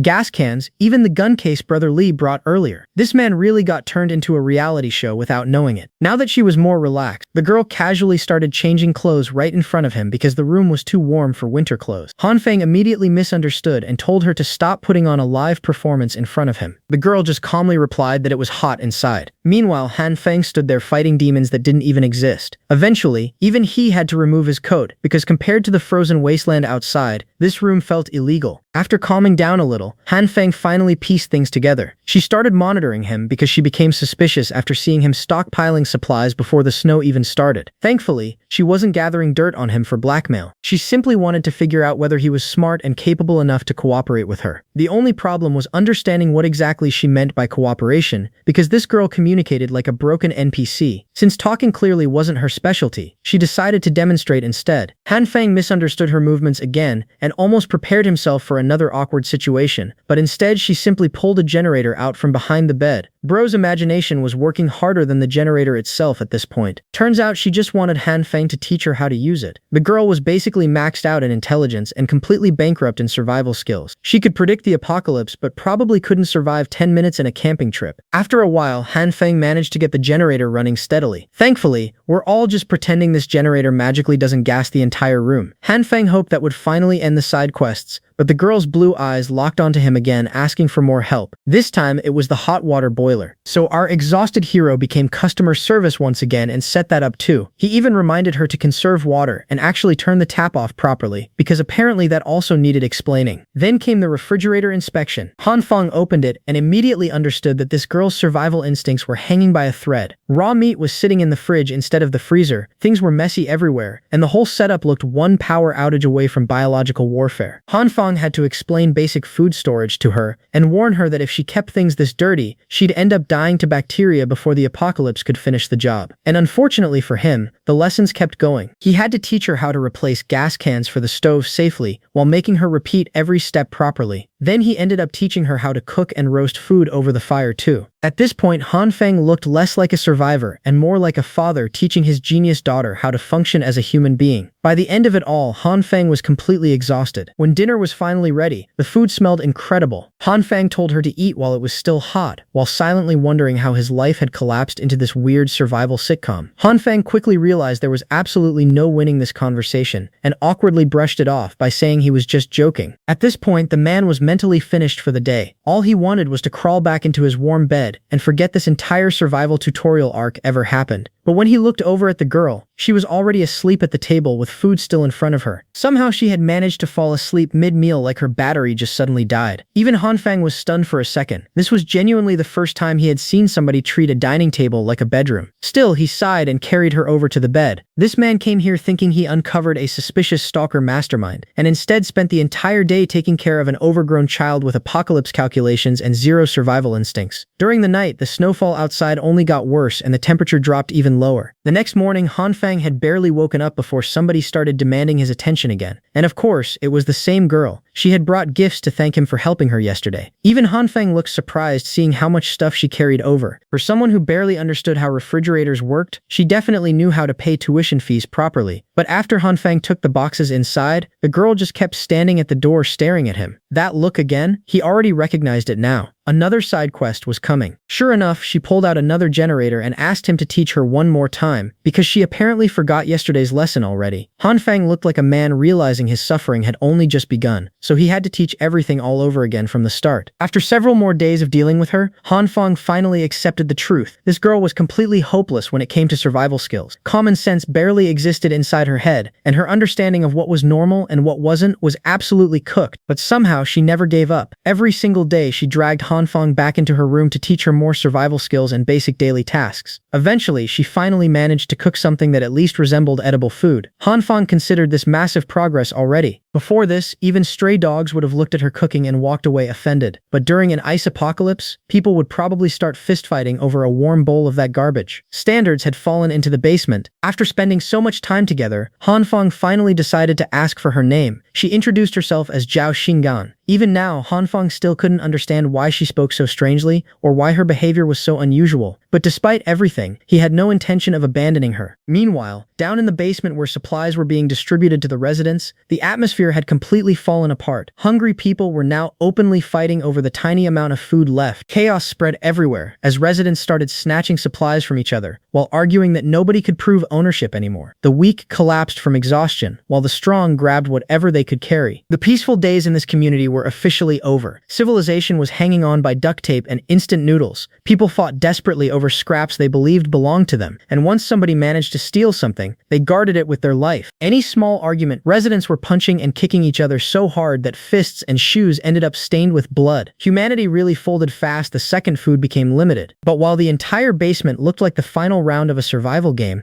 Mr. Jang stayed completely calm. He grabbed the megaphone and suddenly blasted the volume loud enough to destroy everyone's ears at once. The feedback sound instantly stopped the fighting because everybody was too busy suffering from sonic damage. Bro really used an AoE sound attack like an anime villain. After the screeching finally stopped, Mr. Jang calmly addressed everyone. He picked up one of the badly beaten residents and asked if this was really worth it. They were practically killing each other over scraps of food. Wasn't that pathetic? But the crowd immediately exploded with anger toward him instead. After all, he was the one who introduced the donation system in the first place, and now people were only getting a pack of noodles every few days. If they didn't die fighting, they were going to die starving anyway. Jang pretended to calmly listen to all their complaints about resource distribution. Then he suddenly flipped the pressure back onto them. If they were willing to beat each other half to death over scraps, then maybe they deserved to starve. He asked them to think carefully about who actually caused this situation in the first place. The angry residents blamed him immediately, but Mr. Jang picked up a piece of bread and started steering the crowd exactly where he wanted. Bread that once cost only a few dollars was now being sold by wealthy residents for insane prices. Some people were even cutting single pieces into smaller portions just to auction them off separately. The rich residents were squeezing desperate people dry while hiding mountains of supplies inside warm apartments. Meanwhile, the starving people in the basement had already run out of money, resources, and options a long time ago. Yet instead of turning their anger toward the people hoarding food upstairs, they were down here destroying each other over leftovers, while the elites sat comfortably protecting their stockpiles. Jang's words slowly started shifting the crowd's anger away from each other and toward a brand new target. According to Mr. Jang, the real problem wasn't the starving people down in the basement. It was the rich residents upstairs hoarding supplies and raising prices like final bosses in a capitalism simulator. Those people were the ones selling bread for insane amounts while everyone else fought over crumbs. Mr. Jang asked the crowd if any of that sounded fair, and the moment he realized the crowd was fully swallowing every word, he pushed even harder. He told everyone to stop fighting among themselves and unite to take back the resources that should belong to everybody. The hungry residents immediately started convincing themselves that they were the real victims here. Why were the wealthy residents eating comfortably while everyone else was starving to death downstairs? Mr. Jang quietly watched the anger spread exactly where he wanted it to. He barely had to do anything anymore. The hatred was already growing on its own. The starving residents slowly convinced themselves that they weren't stealing. They were simply reclaiming what belonged to them. Honestly, one speech later and the basement turned into a revolution starter pack. While the chaos kept building, Brother Lee stood nearby watching everything carefully. Out of everyone there, he was practically the only person who could see through Mr. Jang's performance. The crowd had already lost their minds, and Brother Lee immediately realized something huge was about to happen. So he hurried to warn Han Fang before things exploded completely. Meanwhile, Han Fang was peacefully lounging around in his apartment, pretending to read a book while actually half asleep. Bro was fake reading professionally. Then suddenly his phone rang and woke him up. It was Brother Lee warning him about the disaster brewing in the basement. According to the messages, Mr. Jang's non-stop incitement had finally pushed the crowd over the edge. The residents were now organizing raids to seize supplies from everyone else in the building. They were already going door to door, prying locks open, and carrying weapons and tools with them. These weren't desperate survivors anymore. This was basically a loot goblin army with anger issues. Brother Lee warned Han Fang to stay hidden and avoid confronting these lunatics directly. Han Fang could only hope Brother Lee himself stayed safe out there too. Even Han Fang didn't expect things to escalate this badly. Sure, he bought guns beforehand for emergencies, but actually using them against another human being was a completely different matter. The thought alone made him uneasy. And if those raiders ever discovered how many supplies he really had hidden inside his apartment, they would absolutely lose their minds trying to get to him. These people would strip his place cleaner than a supermarket shelf during a panic sale. Han Fang immediately realized he needed to prepare for the worst-case scenario. So he went into the storage room and grabbed wires, tools, and several fire extinguishers before crudely rigging his front door with exposed live wires connected to the doorknob. The setup looked janky as hell, but desperate times create dangerous electricians. After finishing the trap, Han Fang slowly stretched the wire across the floor while trying to test everything properly, but before he could finish, the entire building suddenly lost power. Then it became obvious the blackout wasn't limited to one apartment. Every building in the surrounding area had gone dark at the exact same time. Residents tried contacting management, but those people had basically vanished long ago. Han Fang quickly figured out what happened. The worsening snowstorm combined with everyone overloading the electrical grid trying to stay warm had finally pushed the system past its limit. And with the roads buried under snow and temperatures turning deadly, maintenance crews weren't fixing anything anytime soon. The worst part was that Han Fang immediately understood this blackout might be permanent. No electricity, no signals, no outside communication. Once people realized the power wasn't coming back, panic would spread even faster. And panic inside a starving frozen apartment complex? Yeah, civilization was about to uninstall itself completely. Meanwhile, about 30 minutes before before the blackout, Hyuna was busy stuffing noodles into her mouth while sitting comfortably beside her newest benefactor. This rich, blonde clown proudly bragged about how he bought supplies earlier at 50 times the normal market price, while desperate people sold everything just to survive. According to him, he only spent around $500,000 to stockpile all these resources. Then he started auctioning food piece by piece, while poor residents fought over scraps like pigeons in a parking lot. Bro really turned the apocalypse into a business seminar. The rich bastard smugly ran his hand across Hyona's face and asked if she thought she made the right decision choosing him. And naturally, the witch smiled sweetly and nodded. As long as somebody had resources, she'd happily switch teams faster than a survival game trader. Meanwhile, Blondie was already imagining he owned her just because he had food and money. Absolute clown behavior, but their cozy little villain meeting got interrupted by the sound of heavy footsteps rushing through the hallway outside. The basement residents had arrived carrying tools and weapons to break doors open in the middle of the night, and Blondie quickly overheard something terrifying. He was being specifically targeted because of his role in driving up prices inside the group chat. A few seconds later, the raiders started slamming and kicking his apartment door repeatedly, trying to force their way inside. Suddenly, all that money and all those supplies didn't look nearly as comforting anymore. Blondie stood there frozen, completely unsure what to do, while the angry crowd outside kept smashing against the door harder and harder. Mr. Jang's little basement revolution had officially gone full monkey mode. The snowstorm outside kept raging harder and harder while the entire apartment complex slowly transformed into a frozen riot simulator. Meanwhile, inside Hanfang's apartment, the floor was covered with wires, tools, supplies, and enough random junk to make the place look like a failed engineering project. Bro was basically filming Home Alone Apocalypse Edition by himself. Hanfang kept trying to finish his electric trap on the front door, but every time he tested it, the reading showed no current running through the wires. He stared at the thing like it personally betrayed him. Then out of nowhere, the badly tied wires suddenly sparked, exploded, and caught fire. Looks like the power decided to come back at the worst possible second. Hanfang got blasted by the smoke and immediately started coughing while scrambling to put the fire out. Even after all that, he still had no clue what he was doing wrong. If the internet still existed, Bro would have searched how to build Murder Door for Dummies and finished this in 5 minutes. Then suddenly someone started knocking on the door before he could even finish the trap. Hanfang instantly froze and carefully peeked through the peephole. He couldn't see the face properly, but the tiny height and messy hair gave it away immediately. It was Zhao Xingan again. She stood there with the same emotionless face, asking for help like this was perfect timing. Meanwhile, Hanfang was literally one loose wire away from electrocuting himself to death. But the moment he grabbed the doorknob, memories from his previous life hit him again. The witch betrayal, the ambush, getting folded by lunatics. Bro immediately got paranoid and slowly pulled his hand away from the lock. Instead of opening up, Hanfang warned her through the door that raiders were already breaking into apartments and stealing supplies. He told her to hurry back home because he wasn't opening the door for anyone. Zhao Xingan just stood there silently in the freezing hallway while the building echoed with distant yelling and banging noises. Then suddenly she started pounding on the door even harder. When Hanfang still refused to open it, she simply sat down on the cold floor outside his apartment and started shivering. Honestly, this girl operated on pure NPC logic sometime. Meanwhile, the raiders were already reaching the 18th floor. They weren't checking who lived there or asking questions anymore. Their entire strategy was basically, kick door first, think later. Two rough-looking men walked down the hallway celebrating that they were the first ones there and immediately started dividing apartments between themselves like loot goblins, splitting dungeon rewards. And of course, Hanfang's apartment was the closest target. One of the raiders walked straight to the door with a crowbar and started smashing at it while pretending to be someone delivering supplies. Absolute clown acting. Inside the apartment, Hanfang immediately yanked Zhao Xingan in and covered her mouth tightly so she wouldn't make a sound. Since nobody answered the door, the raiders stopped pretending and started forcing the lock with the crowbar. Hanfang quietly reassured her that those idiots weren't getting through his reinforced door anytime soon. Hearing that, she finally calmed down a little. The raiders kept rattling the handle over and over, trying to force it open, but the reinforced iron door didn't even care. After struggling for a while and getting nowhere, the raiders eventually marked the apartment and moved on to easier targets. And honestly, thank God Hanfang installed that absurdly reinforced setup. The iron plates around the frame were so thick even the contractor got confused when installing them. Hanfang almost started admiring his own genius until he realized he was still covering Zhao Xingan's mouth like he kidnapped her himself. Bro was so scared of making noise he forgot basic human interaction. After he finally let go, Zhao Xinggan quietly thanked him for letting her in before the raiders noticed her outside. The two waited silently for a few more minutes until the hallway finally became quiet again. The second the danger passed, Hanfang instantly went back to fixing the electric trap. If he could make this thing work properly, the next idiot touching his doorknob was about to meet electricity personally. Zhao Xinggan watched curiously and asked what he was doing. Hanfang proudly explained that it was an anti-intruder electrocution device, then immediately hit her with the classic condescending line, saying she wouldn't understand even if he explained it, which was hilarious because this man barely understood it himself. But turns out the quiet little stalker girl was actually cracked when it came to electronics and anti-theft systems. Voltage differences, wiring, power flow, all of this was basic stuff for her. Meanwhile, Hanfang had been fighting wires like they were final bosses. So Zhao Xinggan calmly started coaching him from the side step by step. She told him to shut off the power first, wrap the exposed wire carefully around the handle, then connect the next wire from the circuit box properly before restoring power. Hanfang followed her instructions exactly this time instead of freelancing like a disaster mechanic. And finally, when he tested the handle again, the voltage meter instantly shot up with a strong electric reading. The trap was finally live. Hanfang looked at the result, completely stunned. Bro spent hours failing alone just for the silent girl to fix it in 5 minutes. When Hanfang asked how she even knew all this electrical engineering nonsense, Zhao Xinggan answered with the most Zhao Xinggan sentence possible. She calmly said the true eye of the evil king could see the truth of everything in the world. Bro asked for wiring advice and got anime lore instead. Since she helped finish the Death Doorknob project, Hanfang asked what exactly she needed in return. The girl didn't even bother explaining properly. She just walked over to the couch, dumped the contents of her backpack all over it like she was unpacking after moving in, then casually announced that the true eye of the evil king would be staying here from now on. Hanfang's brain genuinely stopped processing for a second. This girl invited herself into his apartment with the confidence of someone paying rent. He immediately started panicking and told her to go back to her own room because there was absolutely no way she was living here. But while freaking out, Hanfang accidentally tripped over the mess of wires spread across the floor. He stumbled forward, flailed around for balance for a few seconds, then crashed straight toward the coffee table. Except, the impact never came. The table that was solid a second ago had suddenly turned soft like clay. Hanfang stared at it in confusion while a weird purple glow danced around his hands. Even the toolbox nearby looked warped and squishy where the light touched it. He grabbed a hammer to test it, and the metal head literally bent in on itself like warm candy. Bro waved it around once and the thing lost its shape completely. At that point, Hanfang finally realized the purple light was somehow softening everything it touched. Meanwhile, Zhao Xinggan watched this entire thing happen with the exact same blank face she always had. No screaming, no shock, no reaction. This girl watched reality bend in front of her and looked mildly interested at best. Hanfang got so distracted testing the power he almost forgot she was still standing there staring at him like an SCP observer. Then suddenly her eyes lit up and she declared that Hanfang had been chosen as an emissary of the true eye of the evil king. Bro unlocked superpowers and immediately got recruited into a fake anime cult. Hanfang quickly decided it was smarter to play along instead of explaining anything. This girl already operated on another frequency entirely, so he just accepted the role of chosen subordinate and nodded along like any exhausted man dealing with chaos. As fellow emissaries, apparently, Zhao Xingyan proposed that they should cooperate from now on. And by cooperate, she obviously meant sharing Hanfang's apartment permanently. Before he could even reject her again, she was already walking toward one of the rooms like she owned property rights in the Evil King headquarters. Hanfang didn't even get a vote in the discussion. At that point, he decided figuring out the purple power was way more important than arguing with this socially broken genius. From what he could tell, the purple light softened objects, meaning he probably had more abilities than just the green light he already discovered. Bro was slowly collecting infinity stones inside his apartment. Thinking back carefully, Hanfang realized the ability activated when he tripped and desperately wanted to avoid smashing into the table, so he tried recreating that exact feeling. After concentrating for a while, the purple glow finally appeared around his hands again. Now that he could summon it properly, Hanfang started testing it on everything nearby. First the wires, then random tools, then a kitchen knife. The moment the purple light wrapped around the blade, the steel started turning soft instantly. The knife became so squishy it folded around his fingers like rubber jelly. And after that, Bro went completely scientist mode. Wood, metal, plastic, household junk, everything started getting tested. Every material he tried became softer the longer the purple light stayed on it. That was the only effect though. No explosions, no extra transformations, just turning objects into mush. By itself, the ability honestly felt kinda useless. Hanfang even started looking disappointed. Then suddenly another idea hit him. Since he already had the green light and the purple light, what if he combined them together? Now Bro started cooking for real. Hanfang quickly got used to merging both lights at the same time. He grabbed the melted-looking kitchen knife, coated it with both the purple and green energy together, then screamed, "Bankai!"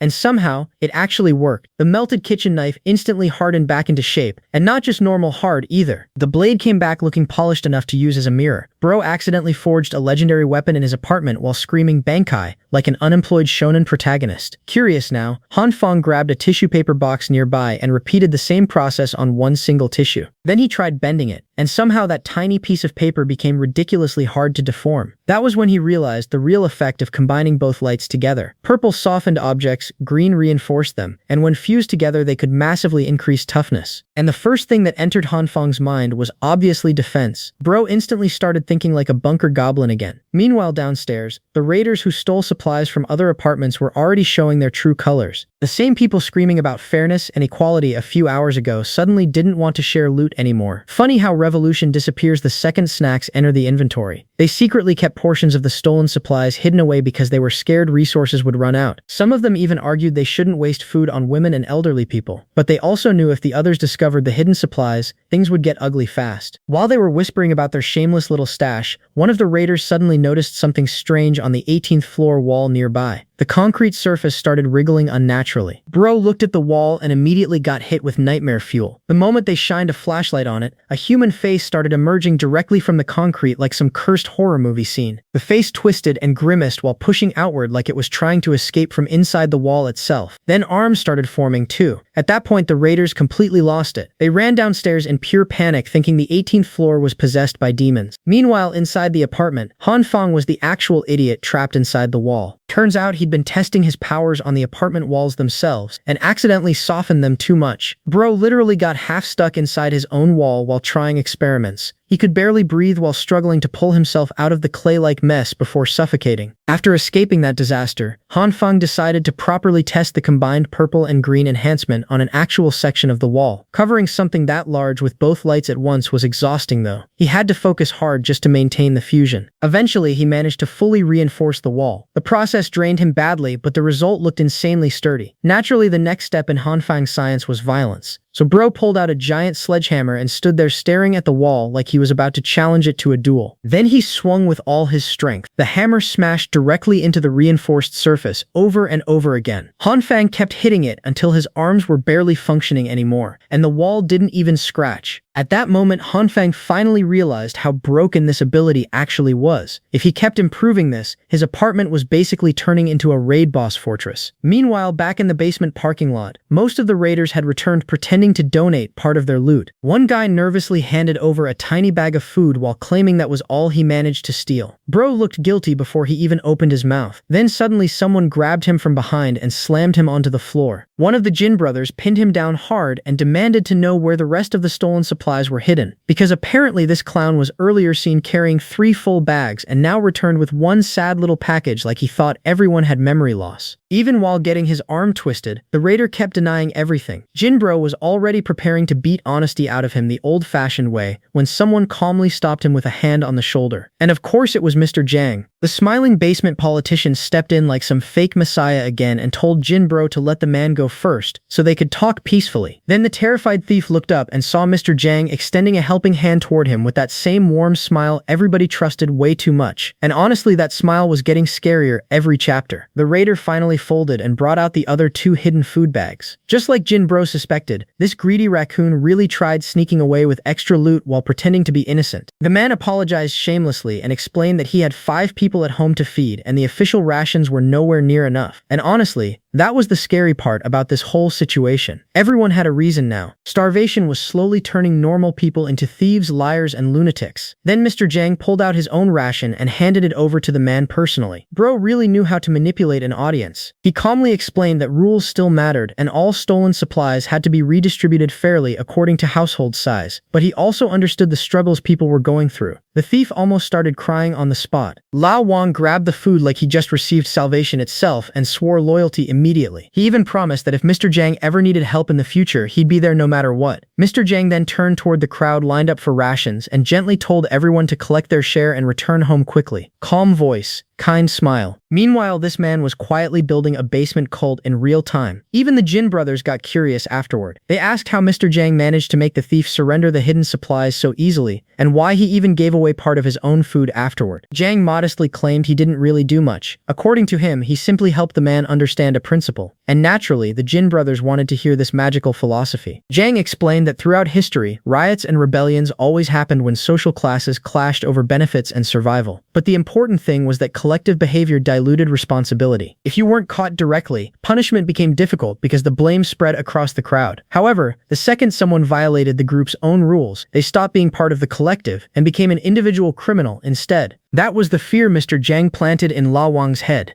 If the community rejected him, he wouldn't just fear legal punishment after the disaster. He'd also face revenge from every owner he robbed personally. Basically, Mr. Jang weaponized peer pressure and social fear like a professional politician. Watching everything from afar, Uncle Lu stayed completely silent. Unlike the others, he immediately understood what Mr. Jang was actually doing. This man intentionally ignored one very important detail. In every riot or movement, a leader always emerges from the crowd. Whether hero or villain, troubled times always create powerful figures, and Uncle Lu could already see that potential growing inside Mr. Jang. Meanwhile, upstairs, Han Fang was still busy stress testing every inch of his apartment like a paranoid engineering goblin. He kept smashing reinforced walls and windows with a sledgehammer over and over again to verify their toughness. The process drained him badly, but the results were insane. Bro practically turned his apartment into a boss arena. Now he had reinforced walls, reinforced windows, reinforced furniture. Honestly, if a tank showed up outside, Han Fang would probably start testing durability instead of panicking. And just when he finally thought he could relax for a second, somebody knocked on the door again. At this point, visitors were spawning more frequently than zombies. Han Fang carefully stepped through the mess of wires on the floor and walked toward the entryway while wondering if those looters came back for round 2. But when he peeked through the peephole, his expression instantly changed. It was Hyona. The witch stood outside shivering in the cold with tears in her eyes while softly calling his name. And the moment Han Fang saw that scene, memories from his previous death replayed instantly in his mind. She started speaking in the exact same emotional tone from before, saying only hard times reveal true feelings, saying only someone who truly loved her would help her unconditionally, saying if he opened the door, she would finally open her heart to him. Bro almost heard the death soundtrack playing in the background, because these were literally the same words she used right before he got ambushed and murdered in his previous life, which meant one thing immediately. The bastard partner was definitely hiding nearby, waiting to smash Han Fang's skull open the second the door unlocked. Han Fang's first instinct was pure rage. He genuinely wanted to grab his gun, open the door, and erase this trash couple from existence immediately. But halfway through the thought, he forced himself to stop. The power was out. The hallway was dark. Whoever was hiding outside had the advantage, while Han Fang would expose himself the moment he stepped out. If he missed even once, he could die again exactly like before. Even the electric trap wasn't reliable enough here because getting both idiots to touch the handle together would be almost impossible. So Han Fang forced himself to calm down and immediately shut off the generators to eliminate any light advantage. This was his one chance to reverse what happened in his previous life, which meant he couldn't let anger control him now, because the real threat wasn't the crying actress standing outside the door. It was the rat hiding somewhere in the darkness waiting for the perfect moment to strike. Finding the hidden attacker was the difficult part, but luckily for Han Fang, this wasn't his first time getting betrayed by these clowns. He still remembered exactly how he died in his previous life. The killer should be hiding in the blind spot right behind the doorway waiting for the ambush. Han Fang quietly gripped the sledgehammer tighter while estimating the man's position through the wall itself. Then a nasty little idea formed in his head. Risky, weird, and honestly insane, but probably his best chance. He slowly placed his hand against the wall and activated the purple light. The surface immediately began softening like clay, while Hyona continued outside with her Oscar performance. She kept crying and begging Han Fang to open the door already, while acting like the world's coldest victim. Meanwhile, the idiot hiding nearby was already starting to hesitate. Bro was probably realizing this robbery mission felt way more dangerous than advertised. But Hyona kept pushing him, insisting Han Fang had mountains of supplies stored inside. Truckloads delivered before the disaster. Enough food to survive for ages. Honestly, greed was the only thing still keeping these two clowns motivated. Then suddenly, the softened wall behind the hidden attacker started bulging outward unnaturally. It twisted and stretched like wet cement, trying to grow a limb. The killer finally noticed weird noises coming from behind him, but by the time he turned around, it was already over. A freaking sledgehammer-shaped mass burst out from the softened wall and smashed directly into his jaw with terrifying force. Bro got launched like a ragdoll immediately. His entire face folded sideways like the game physics bugged out. Hyuna jumped back in horror after watching her partner fly across the hallway. She kept asking what happened, but the guy couldn't even answer anymore. His whole body was twitching in pain and freezing cold. Then slowly, the reinforced apartment door creaked open. Hanfang stepped out holding a fire extinguisher with the calmest petty revenge smile imaginable. This man looked like he'd been waiting years for this exact moment. Before Hyuna could even process what was happening, Hanfang blasted the extinguisher directly into her face. White powder exploded everywhere while she screamed and stumbled backward blindly. And somehow, even during this disaster, Hyuna still tried acting cute and pitiful while begging him to stop. This woman stayed committed to the performance till the bitter end. She even inhaled some of the extinguisher powder and immediately started coughing like her lungs rage quit. When she managed to open her eyes again, she finally saw the blonde rich prick she brought along lying on the floor convulsing miserably. The man looked less like a gangster now and more like expired yogurt. Then through the extinguisher fog, Hanfang's hand suddenly reached toward her. Hyuna reacted fast enough to dodge most of it, but Hanfang still grabbed her scarf and ripped out a chunk of her hair in the process. Adrenaline carried her hard there because otherwise she was finished. The witch immediately ran down the hallway screaming for help, while Hanfang clicked his tongue in annoyance. She escaped quicker than expected, but the blonde rich kid wasn't going anywhere. The guy was still struggling to even stand after getting his jaw turned into modern art. Hanfang walked over fueled entirely by rage from his previous death and kicked him directly in the stomach. And the second Hanfang prepared to stomp him again, the blonde brat suddenly started crying about his father. Classic rich villain survival tactic. Bro thought my dad is important was a shield spell. He warned Hanfang that terrible things would happen if he touched him again. Hanfang answered by punching him straight in the face again. The spoiled brat instantly switched strategies and started calling Hanfang brother instead. Funny how quickly arrogance disappears after getting folded with a wallhammer combo. But Hanfang wasn't hearing any of it. Memories from his previous life kept replaying in his head while he mounted the guy's chest and started raining punches non-stop. Every hit carried years of rage. This bastard murdered him while he was literally minding his own business before. Blood covered Hanfang's gloves while the rich prick's face became completely ruined. Hanfang kept demanding answers, but the guy's jaw was so broken he couldn't even speak properly anymore. Then Hanfang slowly stood up and picked up the modified baseball bat lying nearby, the exact same bat that killed him in his previous life. For a second, he just stared at it silently, while the rich brat cried on the floor coughing blood everywhere and asking why Hanfang was treating him like this. That question instantly made Hanfang's anger explode even harder. The bastard who murdered him for absolutely no reason was now lying there demanding an explanation like he was the victim. Hanfang's patience finally snapped completely. He raised the steel bat covered in nails and slammed it down straight onto Blondie's face with full force. The sound was disgusting. Bone cracked, blood sprayed across the hallway, and the 18th floor instantly turned into a horror movie set. And just like that, Hanfang finally got his revenge. The man who killed him in his previous life was dead. For a second, Hanfang just stood there breathing heavily while adrenaline rushed through his body like crazy. But once the anger started cooling off, reality hit him hard. The sight in front of him was brutal enough to make even him almost throw up. Bro turned his head sideways and immediately started vomiting on the floor. Revenge looked cool in his imagination. Reality looked like a crime documentary. While Hanfang was trying to calm himself down, somebody casually cleared their throat behind him. He turned around and saw Zhao Xingyan quietly sitting near the doorway, playing with the dead guy's blood, like this was arts and crafts hour. At that moment, Hanfang realized once again this girl was absolutely not normal. Most people would be traumatized forever after seeing that scene. This girl looked mildly curious at best. She even offered to help clean up the mess, and together they handled the crime scene surprisingly fast. Zhao Xingyan didn't even flinch at the blood or gore. Meanwhile, Hanfang was standing there wondering if he accidentally adopted an escaped lab experiment. That only made him more determined to get her out of his apartment before things got worse. He warned her that more people could come for revenge at any moment, and the next few days were going to be dangerous as hell. Both of them could die, but this girl just sat there sipping orange juice completely unbothered like she was listening to weather forecasts. Hanfang genuinely wanted her gone for her own safety, but she absolutely refused to leave. The more he explained the danger, the calmer she became. Then she slowly placed her orange juice down dramatically, like an anime villain preparing dialogue, and declared that the evil king's true eye would protect them no matter what. But apparently even edgy cult leaders need naps, because right after saying that, she added that the evil king's power was exhausted, and she needed sleep first. Hanfang was done with the roleplay at this point. He grabbed her arm before she could disappear into the room and told her to stop talking like a rejected Chuini protagonist for 5 seconds, because this situation was serious. Zhao Xinggan simply looked at his hand gripping her shoulder, then calmly finally told him to open the room door. Confused, Hanfang followed her instructions and peeked inside. And whatever he saw instantly froze him solid. The man became completely speechless. Meanwhile, downstairs in the basement parking lot, the ration system was functioning again somehow. People lined up everywhere waiting for scraps of food while others blocked pathways and argued non-stop. It wasn't peaceful exactly, but compared to before, at least nobody was actively smashing each other's skulls in for noodles. Progress, I guess. Hyuna also showed up in line looking miserable after narrowly escaping Hanfang the previous night. Her rich sugar daddy never returned after getting folded into the floor like cheap furniture, so now she was back standing with everybody else trying to survive. She gave her apartment number and got handed a tiny piece of bread. Honestly, after the stunt she pulled, even the bread probably felt insulted. But Hyuna couldn't stop thinking about Hanfang's apartment. Before escaping, she clearly saw lights inside and even felt warm air coming from the room. That meant Hanfang had power somehow. In this frozen apocalypse, electricity was basically divine treasure loot, and suddenly everything clicked together in her greedy little brain. Hanfang didn't just prepare supplies beforehand. He probably prepared for the entire snowstorm before anyone else even realized danger was coming. That thought filled her with bitterness immediately. She felt cheated because while she was surviving on scraps and manipulating idiots, Hanfang had been sitting comfortably inside his private fortress this whole time. The witch wanted another look inside that apartment no matter what. But while she was busy daydreaming about stealing Hanfang's secrets again, she accidentally bumped into another survivor standing nearby. The guy instantly recognized her and flashed a bright flashlight directly into her face like some discount predator NPC. Then he started inviting her over to Block 5 where survivors gathered around braziers for warmth. Hyuna immediately rejected him because even she could tell this creep's intentions were written all over his face. But the guy kept pushing harder. He bragged about having enough food for several days if she stayed with him. Even Hyuna looked disgusted by him. When bribing her with supplies didn't work, the creep suddenly switched tactics and loudly accused her of falsely claiming extra rations for other households. Which honestly, was completely true. The shouting quickly attracted attention from nearby survivors. Hyuna instantly got irritated and smacked the guy across the face with the food she had just scammed from the ration line. Humiliated in front of everybody, the creep completely lost it and raised his flashlight. Before he could swing at Hyuna, Jinyan stepped in and slapped the absolute soul out of him. The guy flew straight into the wall like his ancestors got disconnected from the server. Hyuna just stood there stunned because this sweet-looking nurse casually carried monster truck strength under that calm face. Jinyan immediately switched back into angel mode and politely handed Hyuna a name card, asking her to visit if she felt sick or injured. Bro got launched into drywall and she still stayed professional. Hyuna thanked her quickly and tried escaping before more attention landed on her, but the creep refused to let it go. He charged back at Jinyan, tackled her to the ground, and started screaming insults at probably the nicest woman left in the building. That was the exact moment Brother Lee entered the scene. One clean yank later and the creep got ripped off Jinyan like a plastic bag stuck on a fence. Brother Lee looked half-starved, dehydrated, and one bad sneeze away from collapsing. But one thing this man absolutely could not tolerate was dudes hitting women. Right when the situation was about to become basement UFC again, Jang finally arrived. The creep instantly started snitching like his life depended on it, accusing Hyuna of scamming extra rations and hanging around the rich guy who inflated supply prices earlier. Brother Lee heard enough and immediately tried jumping him again, but before he could move, Jang grabbed the creep by the collar and started lecturing him about the committee's purpose.